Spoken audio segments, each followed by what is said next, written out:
दोस्तों, हजार इश्क करो लेकिन याद रहे कि पहली मोहब्बत की बद्दुआ ना लगे। नमस्कार, गुड इवनिंग, सत श्री अकाल। क्या हालचाल? सीधी बात नो बकवास में एक बार फिर से आप सभी प्यारे मित्रों का तहे दिल से स्वागत है।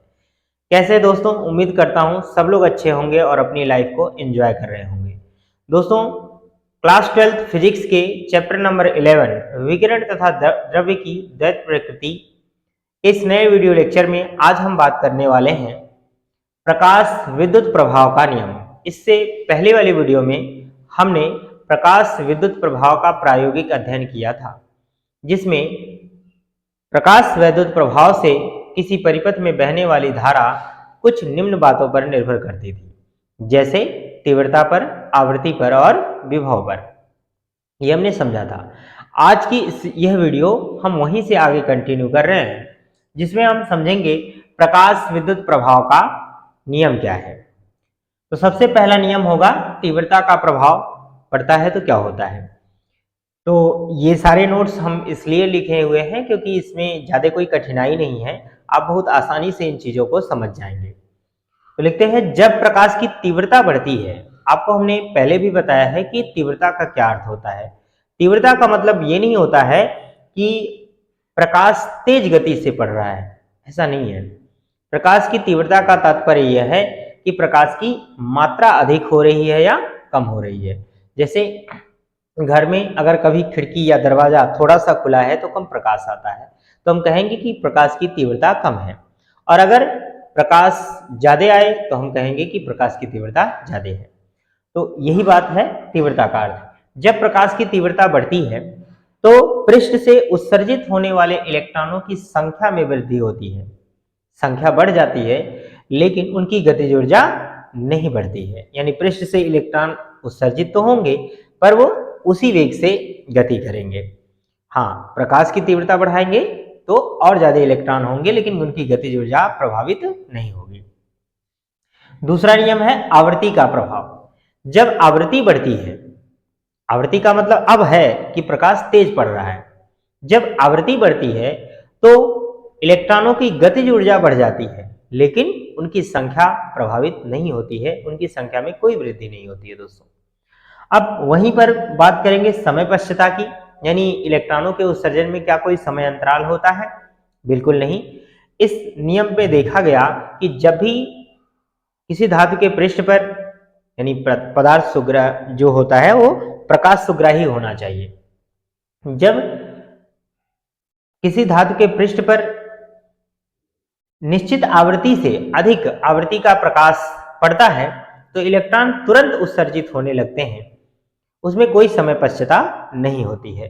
दोस्तों, यहाँ एक शब्द कहा गया है, निश्चित आवृत्ति से अधिक।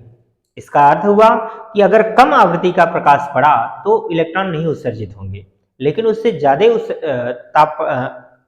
कह सकते हैं कि आवृत्ति पड़ेगा तो तुरंत ही उत्सर्जित होने लगेंगे, उसमें कोई समय पश्चता नहीं होगी। तो जिस न्यूनतम आवृत्ति पर धातु के पृष्ठ से इलेक्ट्रॉन उत्सर्जित होने लगते हैं उन्हें हम देहली आवृत्ति कहते हैं। दोस्तों, ये बात भी आपको ध्यान रखना है। देहली आवृत्ति और देहली तरंगदैर्घ्य एग्जाम पॉइंट ऑफ व्यू से काफी इंपॉर्टेंट टॉपिक होता है, ये हम पीछे की वीडियो में बता चुके हैं। आइए अब इसमें हम समझते हैं कि तरंग सिद्धांत के द्वारा प्रकाश विद्युत प्रभाव की व्याख्या कैसे की जा सकती है। हालांकि तरंग सिद्धांत के द्वारा प्रकाश विद्युत प्रभाव की व्याख्या जो की गई है वो इस प्रकार है, परंतु यह बिल्कुल असफल रहा है, इसके बिल्कुल अपोजिट है। तो आइए समझ लेते हैं, फिर आगे समझाते हैं। तो तरंग सिद्धांत द्वारा प्रकाश विद्युत प्रभाव उत्सर्जन की व्याख्या क्या होगी? उत्सर्जित कैसे होते हैं? तो तीव्रता का प्रभाव। यदि प्रकाश की तीव्रता बढ़ती है तो आयाम बढ़ता है तथा प्रकाश की ऊर्जा भी बढ़ जाती है, फलस्वरूप इलेक्ट्रॉनों की गतिज ऊर्जा बढ़ती है। जबकि हमने यहाँ पर समझा है कि इलेक्ट्रॉनों की गतिज ऊर्जा नहीं बढ़ती है तीव्रता के प्रभाव से, केवल संख्या बढ़ती है। तो इस हिसाब से यह नियम हमारा क्या हुआ? गलत सिद्ध हो गया। इसके अकॉर्डिंग आवृत्ति का प्रभाव क्या है? यदि एक निश्चित तीव्रता से के प्रकाश से धातु के पृष्ठ से इलेक्ट्रॉन उत्सर्जित हो पाए, तीव्रता बढ़ाने पर अगर इलेक्ट्रॉन उत्सर्जित हो रहे हैं तो आवृत्ति बढ़ाने पर कोई परिवर्तन नहीं होगा, उसका कोई प्रभाव नहीं पड़ता है। जबकि हमने देखा है कि यहाँ पर आवृत्ति का प्रभाव पड़ता है। आवृत्ति बढ़ने से इलेक्ट्रॉनों की गतिज ऊर्जा बढ़ती है, संख्या भले न बढ़े। तो इस हिसाब से, इस लिहाज से भी ये नियम गलत सिद्ध होता है। समय पश्चात क्या होता है? इसमें क्या होता है कि जब प्रकाश किसी धातु के पृष्ठ पर पड़ता है तो वहां उपस्थित सभी इलेक्ट्रॉनों में प्रकाश की जो ऊर्जा है वो समान रूप से वितरित हो जाती है। फलस्वरूप पृष्ठ पर उपस्थित इलेक्ट्रॉनों की गति ऊर्जा पहले धीरे धीरे बढ़ती है और फिर कुछ समय पश्चात उस धातु के पृष्ठ से इलेक्ट्रॉन उत्सर्जित होने लगते हैं, जबकि यहां पर समय पश्चात बिल्कुल नहीं थी।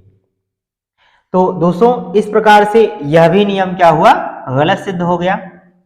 ये तरंग सिद्धांत से है। दोस्तों इस प्रकार हम ये भी कह सकते हैं कि तरंग सिद्धांत प्रकाश विद्युत उत्सर्जन की व्याख्या करने में असफल रहा है। दोस्तों कंफ्यूजन ये होता है कि अगर ये असफल रहा, गलत है, तो क्या हम इसे एग्जाम में लिख पाएंगे? दोस्तों अगर आपके पेपर में ये लिखने के लिए आ जाए कि तरंग सिद्धांत द्वारा प्रकाश विद्युत उत्सर्जन की व्याख्या क्या है, तो ये गलत हो या सही हो, आपको पेपर में वही लिखना चाहिए। आप ये नहीं कहेंगे कि ये गलत है इसलिए नहीं लिखा जाएगा। तो उम्मीद करता हूं दोस्तों आज हमने जो कुछ भी पढ़ा है वो आपको अच्छे से समझ में आया होगा। यदि फिर भी आपके कोई डाउट्स रह जाते हैं तो प्लीज़ कमेंट सेक्शन में जरूर लिखिएगा। मिलते हैं अगली वीडियो में एक और नए कंटेंट के साथ। तब तक आप अपना ख्याल रखें, स्वस्थ रहें, मस्त रहें। All the very best. Screenshot लेकर इसे कंप्लीट कर सकते हैं।